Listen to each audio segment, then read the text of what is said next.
दोस्तों, उम्मीद है आप सभी अच्छे से होंगे और तैयारी भी आपकी अच्छे से चल रही होगी। आज हम लोग बात करेंगे जून में यूपीएससी के प्रीलिम्स के बारे में। तो अब ये समय है जो जिस समय का उपयोग आप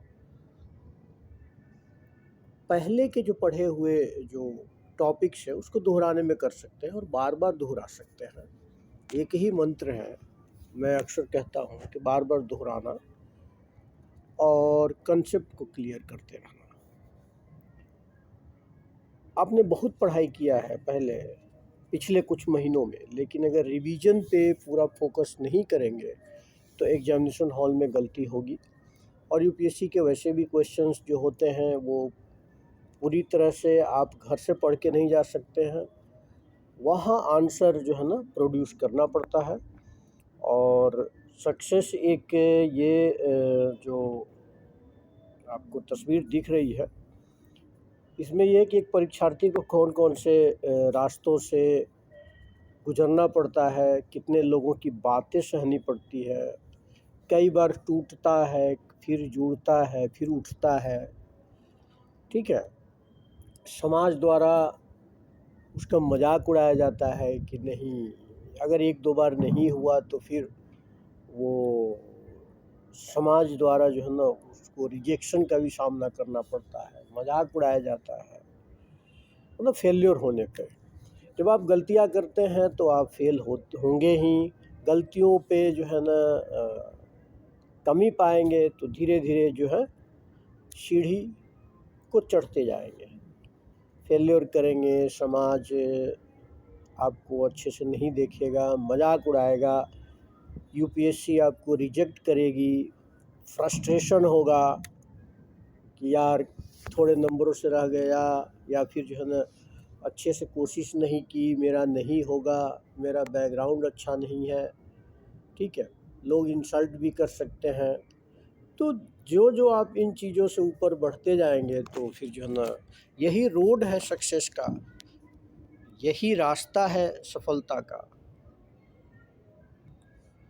तब जा कर के आप क्लियर कर सकते हैं एग्ज़ाम को। तो अभी सबसे बड़ी जो बाधा है वो 2024 का प्रीलिम्स है। एक यह ऐसा समय है जिसमें आप अपनी पढ़ाई को गति दे सकते हैं। लिख लिख करके खूब याद करें। ठीक है, मटेरियल्स आपके पास अच्छे होने चाहिए, होंगे भी। आजकल वैसे भी मार्केट में सामग्री की कमी नहीं है, पढ़ाने वालों की कमी नहीं है, ऑनलाइन मटेरियल भी काफ़ी उपलब्ध है। बस ज़रूरत है कि उन सामग्री में से कौन कितना सही है और जो आपके लिए उपयुक्त है, एप्रोप्रिएट है, उसका चयन करना। तो वो भी समय चला गया है, जो आप चयन करना चाहते होंगे वो कर चुके होंगे। अब तो आपकी तैयारी अंतिम चरण में है। खासकर जो ये अप्रैल भी ख़त्म होने वाला है, मई और जून में तो एग्ज़ाम ही है, मई। तो ये बिल्कुल जो है ना एक ऐसा समय है जब कहा जाता है कि सांस लेने की भी फुर्सत नहीं है, और आपको बार बार लगेगा कि ये भी छूट गया, वो भी छूट गया, ये भी छूट गया, वो भी छूट गया।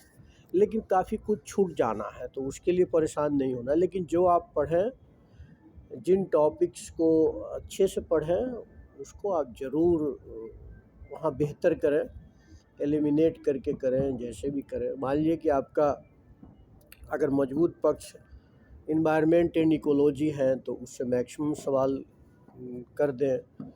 साथ ही साथ सरकार के जो स्कीम्स वगैरह हैं उस पर अच्छे से नज़र रखें, जो चाहे वो इकोनॉमिक स्कीम हो, सोशल स्कीम हो, इन्वायरमेंट की स्कीम हो या नॉर्मल स्कीम हो, जो भी हो। सोशल सिक्योरिटी से ले करके इकोनॉमिक डेवलपमेंट तक बहुत सारे स्कीम्स हैं, हेल्थ स्कीम हो। तो सरकार की जो भी स्कीम्स हैं उस पर आपको अच्छे से नज़र रखना है। बहुत सारे टेक्नोलॉजी से भी क्वेश्चंस आते हैं, तो देश दुनिया में क्या चल रहा है, टेक्नोलॉजिकल डेवलपमेंट क्या हुए हैं। जनरल साइंस से क्वेश्चन कम आते हैं, लेकिन फिर भी बायो वगैरह के कुछ क्वेश्चंस है, केमिस्ट्री के, अप्लाइड केमिस्ट्री के क्वेश्चन कुछ देख सकते हैं प्रीवियस ट्रेंड को लेकर के। हिस्ट्री एंड कल्चर में पॉलिटिकल हिस्ट्री अब पढ़ना बंद कर दें। अगर आपका बैकग्राउंड है तब तो हिस्ट्री पढ़ने की ज़रूरत नहीं है, आप पढ़ चुके होंगे, एक बार रिवाइज कर लीजिएगा। आपका बैकग्राउंड हिस्ट्री का नहीं है, इतिहास नहीं पढ़े हैं, तो पॉलिटिकल हिस्ट्री बहुत ज़्यादा पढ़ने की ज़रूरत नहीं है। सोशल, कल्चरल, इकोनॉमिक, तो यही हिस्ट्री पढ़ें। आर्ट एंड कल्चर पे ज़्यादा फोकस करें। आप देखें पैलियोलिथिक एज से लेकर के क्या क्या डेवलपमेंट हुए सोसाइटी में, इकोनॉमी में, कल्चर में, साथ ही साथ जो है ना आपका टेम्पल्स वगैरह को अच्छे से देख लें। इसके अलावा जो आइडियोलॉजी है उसको भी देख लें, लिटरेचर वगैरह पढ़ लें। तो इस तरह के क्वेश्चंस ज़्यादा यूपीएससी पूछे जाते हैं यूपीएससी में। ज्योग्राफी में विशुद्ध ज्योग्राफी से तो सवाल कम ही आते हैं, ज्योग्राफी ऑफ इंडिया से थोड़े सवाल ज़्यादा आते हैं। वर्ल्ड ज्योग्राफी में बहुत ज़्यादा पढ़ना है तो जो आप पढ़ चुके हैं उसी को रिवाइज कर लें, क्योंकि कहाँ से किसकी बाउंड्री पूछ देगा, कहाँ से कौन सा। हाँ, ये ज़रूर है कि न्यूज़ में जो रहे हैं पिछले साल भर के अंदर उसको तो ज़रूर देख लें, वहाँ क्या अन्य चीज़ भी देख लें, ठीक है। जैसे मैं रेड सी वगैरह के एरिया चर्चा में रहा है, या अभी जो इजराइल, हमास, ईरान, ये सब चर्चा में है, तो वैसे करंट में तो क्वेश्चन आ ही सकता है, ठीक है। ज्योग्राफी के पॉइंट ऑफ व्यू से भी वो एरिया जो है ना इम्पोर्टेंट है। तो एक स्मार्ट वर्क करें। और इसके अलावा आप अदर जो भी सेक्शन है, पॉलिटी का सेक्शन तो खैर डिफिनिट होता है, लक्ष्मीकांत पढ़ लें या कोई दूसरा स्रोत जो भी आप पढ़ ही चुके होंगे, एनसीईआरटी वगैरह पढ़ चुके हो, नॉर्मल किताबें हैं। करेंट अफेयर्स के लिए जो पढ़े हैं उसको रिवाइज करते रहें। बड़ा थोड़ा डायनेमिक टॉपिक है तो उसके बारे में आप पढ़ सकते हैं। कुछ पॉइंट मैं बताना चाहूँगा कि बार बार लिख करके याद करें। ये भी सोचें कि एग्ज़ाम में अगर जो तथ्य आप पढ़ के जा रहे हैं उसको आप वो यूपीएससी ने बदल के पूछ दिया या कुछ गलत तरीके से पूछ दिया। एक्चुअली आप प्रीवियस ईयर्स के क्वेश्चंस करेंगे, पीवाई की क्यू करके जाएंगे या मॉडल क्वेश्चंस करके जाएंगे, तो आपको पता चल जाएगा कि यूपीएससी के पूछने का ढंग क्या है, क्वेश्चन जो सेट करता है वो उसकी साइकोलॉजी क्या है, क्वेश्चन जो सेट करता है उसकी साइकोलॉजी क्या है। और स्टेटमेंट देखते ही पता चल जाएगा कि इस तरह का ये स्टेटमेंट नहीं होना चाहिए।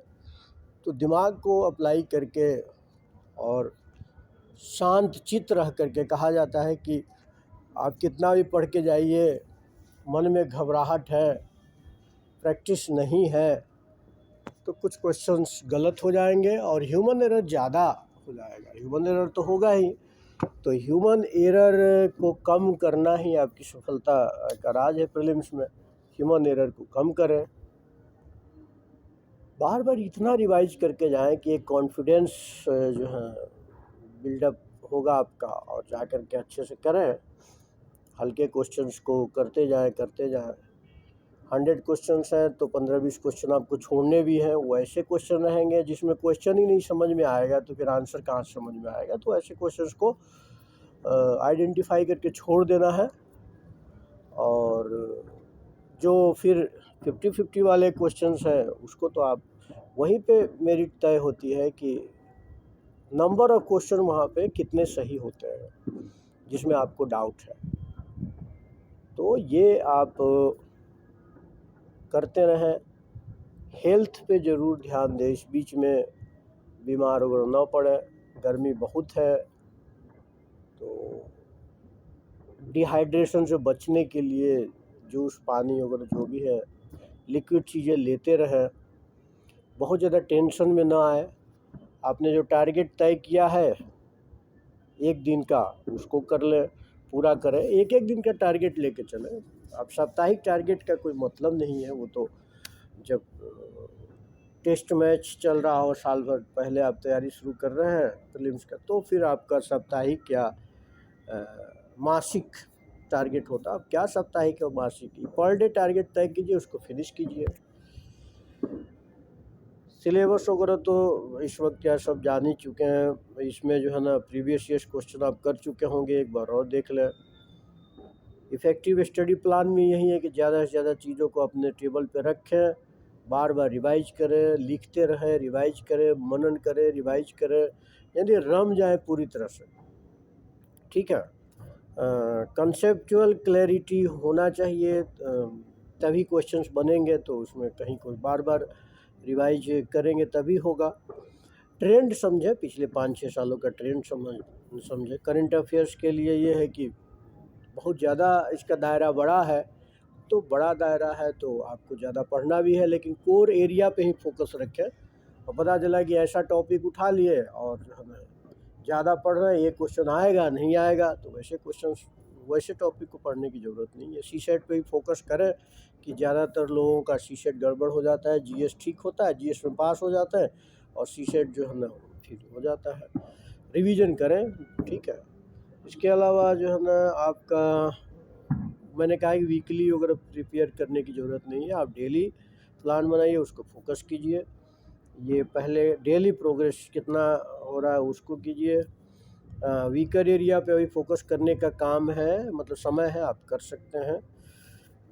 इसको आप देख लें। पैरेडो टेक्निक होता है कि आप टास्क को तय करते हैं, ये लोग आजकल जो है ना फोकस करते हैं। वैसे भी हम लोग पहले से करते रहे हैं, जब तैयारी फिल्म्स की या कोई भी तैयारी होती तो पैरेडो टेक्निक काम आता था। और बीच बीच में ब्रेक लेना, और ये भी, इसका भी एक कारण है कि मैंने 4 चांस दिया और चारों बार मेरा यूपीएससी प्रीलिम्स हुआ। तो ये इसमें 30 मिनट 25 मिनट्स का टाइमर लगाने की बात कह रहा है। 5 मिनट का ब्रेक लीजिए, मतलब 5 मिनट का ब्रेक। तो इस तरह से मैं नहीं करता कि 25, लेकिन ये ज़रूर है कि 40-45 मिनट पढ़ने के बाद 5-10 मिनट का ब्रेक लेना चाहिए। उसमें चाय पी सकते हैं, कोई म्यूजिक सुन सकते हैं, अपने बालकनी में टहल सकते हैं, कोई जो है ना हंसी वाला जोक पढ़ सकते हैं, सुन सकते हैं, मतलब कुछ भी जो थोड़ा सा लाइट मूड में। कोई स्टोरी पढ़ सकते हैं, छोटा जो शॉर्ट स्टोरी होता है, कविता पढ़ सकते हैं, जो आपका मर्जी करें, या नहीं कुछ करने का मन है चुपचाप बैठे रहें। तो पैरेडो टेक्निक है, उसको तो ज़रूर करना चाहिए। लगातार 3 घंटे बैठ के ना पढ़ें कि 1 मिनट उठे भी नहीं, तो वो गलत चीज़ है। तो वही चीज़ है, रिवाइज करते रहें।